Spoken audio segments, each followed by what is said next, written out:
We're going to jump right into this one.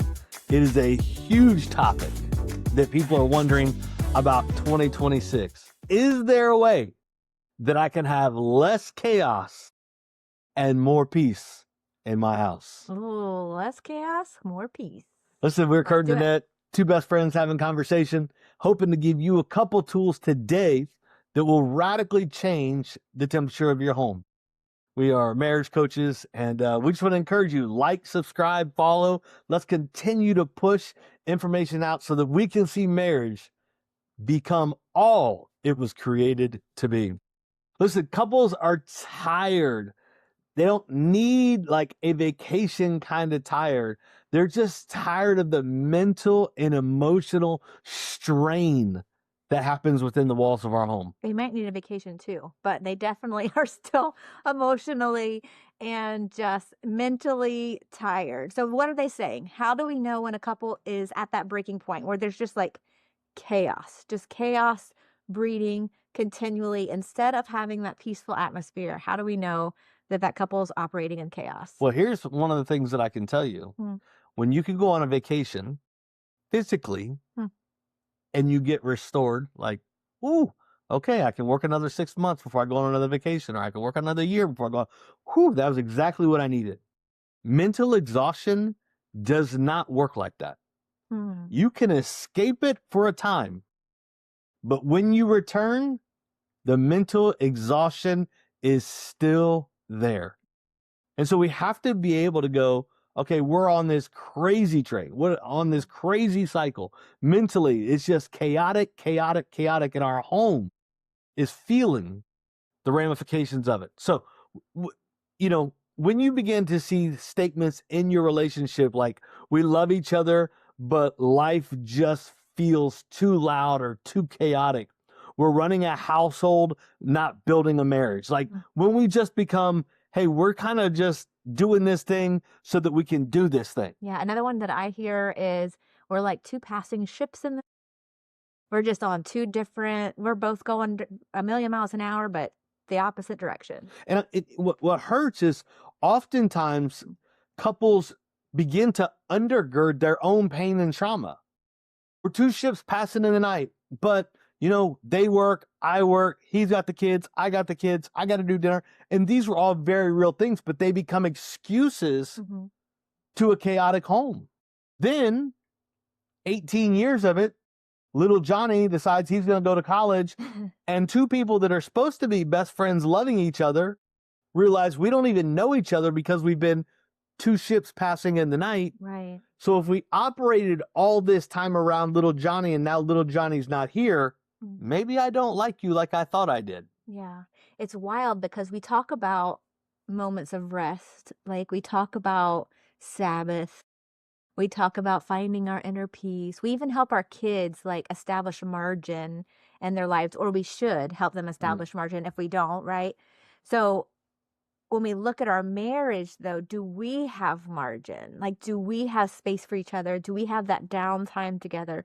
Do we have that time to hop out of that chaotic season, or are we just running? Yeah. Running. There was a book that we read years ago by Dr. Emerson. I want to say it starts with an E, Dr. Emerson Eggert, I believe, but it was, it talked about the crazy cycle. Love and Respect was the name of the book. And the picture that it kind of gave in that book was like the dryer cycle. When you put the clothes, they wash, they've come clean, we're doing the things, right? The clean has happened, and then we put it in the dryer. And what happens? It just around and around and around and around. And we as a couple can be in this crazy cycle, and it's just we're just tumbling. We're tumbling through life. There's no plan, there's no stopping, there's no rest. And until we actually say, wait a second, I want off this crazy train. I'm dizzy. I don't want to stay on this merry-go-round. How do we rest together and find peace as a couple? If we don't make a plan, we're going to fail. Yeah, you have to ask yourself, really taking an inventory, is life dictating the pace of my marriage, or is my marriage dictating the pace of life? Because if life is dictating it, your marriage will always fall short. Yeah. It always comes in second place to everything else that's out there. And you can make an excuse for either or. Well, life is too busy right now. It's just, I literally have a t-shirt that says it's just the season. A good friend of mine bought it because every time she would check on me mentally, and we were not in a healthy place during the time she bought me this shirt, if I'm being honest, it was, well, it's just the season. Everything is just the season. It's just this season. It's just this time of year. It's just this place in our marriage. It's just a season. But what I was doing in those moments, even with my words, was allowing my life to dictate things versus me dictating, no, this is how our marriage is going to work. This is how our family is going to work and be healthy. When you look at long-term relationships, most don't fall apart because of one massive moment. Most fall apart through an extended period of time where a little bit of erosion and a little bit of erosion and a little bit of erosion ends up washing away the very thing we knew and wanted with all of our hearts. I'm smiling because I'm not sure why that's funny. That's not I'm funny. like, wow. It's not funny, but I just the song from Casting Crowns just popped in my head. It's slow fade. I can't even sing it the way he sings it, but it's a slow fade. It is a slow fade. Shout out to Kurt and Crowns, who did an amazing song, and it's a slow fade. Song. I'm just saying that song, that old song, just popped in my head, right? Sorry. It is a slow fade. But I think most couples believe that it's the one moment. Mm-hmm. Yeah, for sure. Versus the long period of erosion. So it's kind of, what do we need to do in our life right now to stop the erosion from happening day after day after day after day, one comment at a time, one thought or one feeling at a time? What can we do today to stop, change behaviors, change to 1 degree, and get back on what we desire? Yeah. It's the process of choosing calm over chaos. And that thought, if I say it right now, you could be like, yeah, you don't understand my home life. I can't choose calm because of XYZ. And I would push back on you, because when we allow someone else's actions or someone else's posture to dictate our joy, to dictate how we go about our day, we allow chaos to enter. You know, when I look back at the hardest parts in our marriage, there were moments, and I didn't do this well all the time, and I know you've had to do this as well, but for myself personally, there were times when you weren't the most loving, especially at the beginning of our marriage. You didn't know how to speak to me in a way that built me up. And I had to, at times, choose to not allow it to erode who I knew that I was, who God said that I was. I'm sorry you're feeling that way, but this is how I'm going to operate throughout this day. Let me know if there's anything we can do to fix that or to grow closer together, instead of allowing it to dictate my own chaos, my own moments, emotions through the day. That's very hard, but we can do it. We don't have to choose to hop in that crazy cycle, you know? And we know, just like everything, these are not absolutes forever. There are some relationships that you have been trying and this is not received. And this is very hard, and we understand all of that. But I love what Denette says, and she's very constant in this, that no matter what a spouse is doing, you have the ability to choose. And that may be a very hard choice, but you have the ability to choose joy. Most of what we see in couples are reactive rhythms, right? True. Like, my rhythm of life is merely a reaction of what's thrown at me. So if you yell at me loud, I'm going to yell back louder. If you're going to talk fast, I'm going to talk. Like, I want to set the pace. I want my issue to be the loudest, most top shelf priority. Over time, chaos becomes normal, And then peace just feels unrealistic because we live in this reactionary cycle in our relationship. I'll never forget, I was on staff with a guy that talked about reactions and responses. And the way he laid that out there, it just was radical for my marriage to go, am I reacting? Do I react in such a way that my feelings and emotions and pride and all that stuff gets in the way?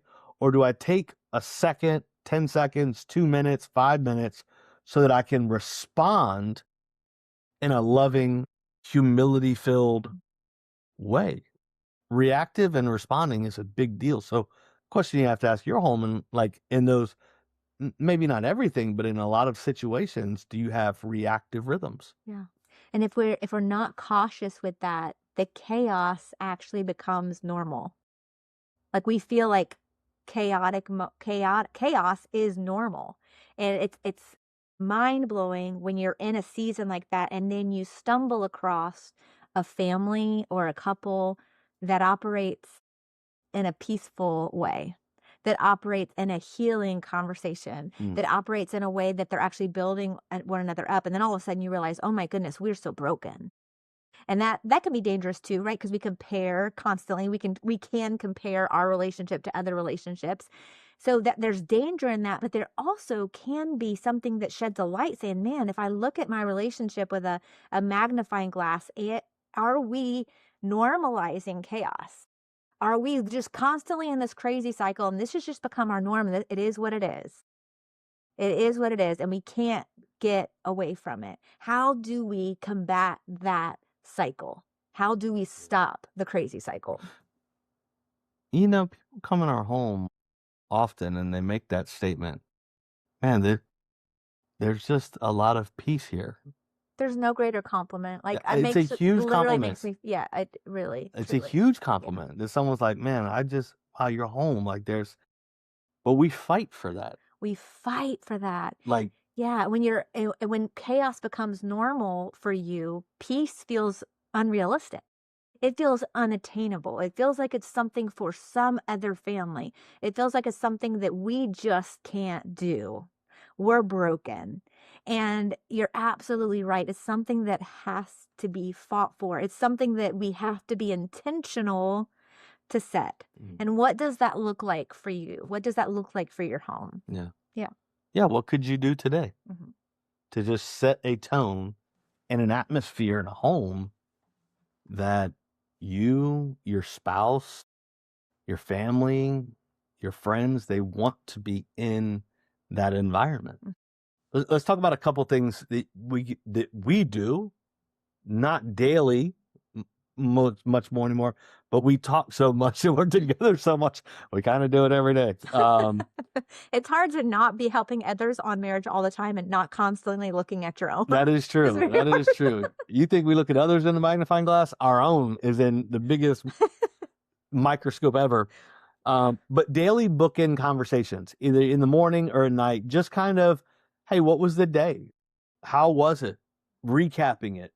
Where were your highs? Where were your lows? And I'm gonna be honest with you, I have to fight for these. These aren't easy for me. Danette always, whenever I'm away, she's like, okay, I'm a planner. so tell me, how was your day? What'd you do? I'm just like, it was good. Like, it was marriages. It was, I spoke here, I did this, or I had this thing, and I did, and I'm okay, well, but how'd you feel? I'm like, no, but what I do know and what I do realize is these conversations, they are knitting our hearts together. They're creating the space that, man, I'm in your world and you're in mine, and I feel like I'm fighting when you're fighting, and I'm rejoicing when you're rejoicing, and we can celebrate, but we can grieve together. Like, it's the whole thing. And so making these moments that are intentional, not weird and awkward, to just go, man, talk to me. You're my best friend. What'd you do today? Where are we at? Well, and those look like asking open-ended questions, right? We can ask questions like, was your day good? Yep. How was your day? Fine. Right. Asking those probing questions to get to the heart of your spouse. And so, yes, he might cringe when I ask those questions of how did it make you feel? Or were you expecting something else? Or whatever those questions are, but they allow us to access the heart of our spouse. You know, when you look at even scripture is done, it says everything's to be done in order. And so often we can like over spiritualize that and think, oh, okay, the church house or a worship service should be done in order. The way the church is run should be done in order. But how is our house looking? How is our home looking? Are we doing things in order in such a way to empower the other person, draw closer to the other person, get off this crazy cycle? Or are we just expecting when we come home and dump all of our yuckiness from the day on our spouse for them just to understand and realize and pick up the pieces? Very different mentality when we go back to what scripture actually says. Is our home in order? How do we do that? And make those conversations like enjoyable. They can be fun. It doesn't have to be heavy. No timing, right? If it's a bad day or not bad moment, you just got out of a tough meeting, that's not the time to say, hey, how'd your day go? Tell me how you're feeling. Like no timing, but try to make them, when your spouse is low, keep them high. When your spouse is high, stay there. Like just make them this thing that maybe your spouse loves to be in. Man, I can't wait till I get home and she asks me how my day was. I want to be in that place. Yeah. Find a way to make them enjoyable. Yeah. Another tool is to Sabbath together. Find a Sabbath rhythm. Sabbath is a big churchy word again, but it is rest. How do we rest together? One of us in particular likes to rest a little more. That's me. Than the other. Rest is hard for him. He's a doer. He's a goer. He's a beer. Is that a word? A beer. I'm a goer and a beer. He's a goer and a beer. I'm a sitter and I'm a dunner. But how do we rest together? How do we focus on refilling each other's souls? Like, what does that look like? It could be something simple like a game or something we're doing together or something we're watching together. If it stirs on conversation, we have an ongoing joke about a movie not being a date because for me, we sit and we watch, right? But if that date or that movie spurs on conversation, spurs on something that brings us closer together, then that's beautiful. So it's like having that conversation even with your spouse of, does this bring rest to you? Because there's some things that bring rest for him or bring rest for me, but don't bring rest for us together as a couple. Yeah, you know? and I'll tell you, one, don't talk about it, the movie during the movie. Like let's watch the movie, then we'll talk about it. He might have a pet peeve about people doing that during his movies. I just want to watch. Exactly. It's not even me. No, let's just watch let's just watch all 2 hours, and then we can talk all day long. So that's first. Secondly, which we just saw this week, Ned and I definitely rest completely opposite. The way she rests would drive me wild, crazy. I shut down. I shut it down. Guys, when it's I'm gonna sit on this couch and I may not move. So when I check in, hey, how you doing? Sitting on the couch. Still reading, still playing my game, whatever it is. Like she's just there. That's not my style. I got to go out. I got to do something. My mind's got to be going. But it's rest for me because it's encouraging and fulfilling to my soul. So that's great individually. But the bigger play is when we learn to rest together. So this week we had it. There was a day you rotted on the couch. I was out of the home doing my thing. We came back the next day. We actually had 2 days back to back. We had 2 days off. That's wild. It was so wild. But the next day we sat together. We watched a movie. We got Chinese. Like we just had a day of rest, but we did it together and we were in each other's presence and it was just fun and engaging. So having separate times of rest is wonderful. Having together times of rest is absolutely a must. And I want to swing that back up to the top of the episode. We're talking about whether or not you dictate or your life dictates. And I think this is the point where most couples say, well, I don't have the time to do that. And we would push back as a couple and say, you don't have any choice but to do this.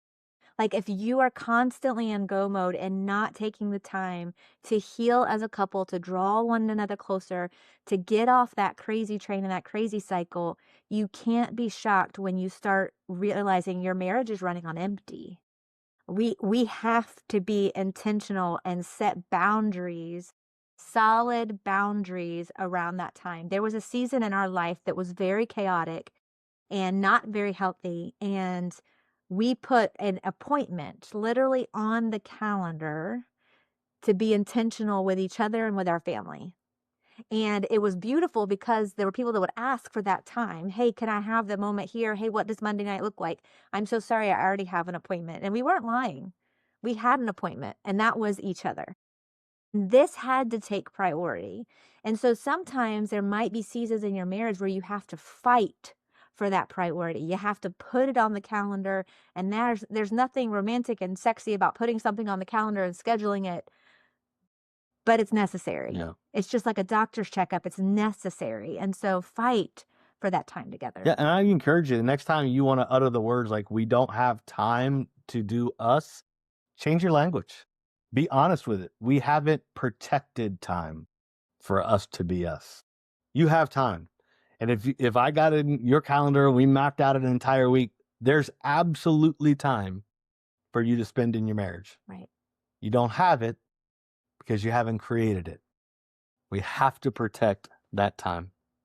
And there's something that it does to your spouse's heart when they realize you're fighting to be intentional.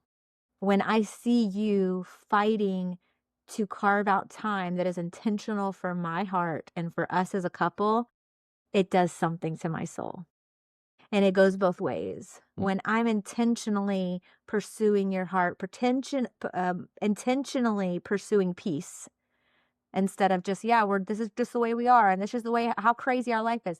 When we intentionally pursue peace, it literally speaks peace to our spouse's heart. Peace is not the absence of problems. It is the presence of intentional rhythms to navigate them. So what intentional rhythms can you create today that might radically change your home as early as tomorrow? Listen, drop comments in. We'd love to hear from you, things that you may have, things that you may have done, rhythms that you created. We would love to hear about theirs. Show theirs in the comment so we could talk about those, spread those. And remember, like, follow, subscribe, do all the things. Truly appreciate you.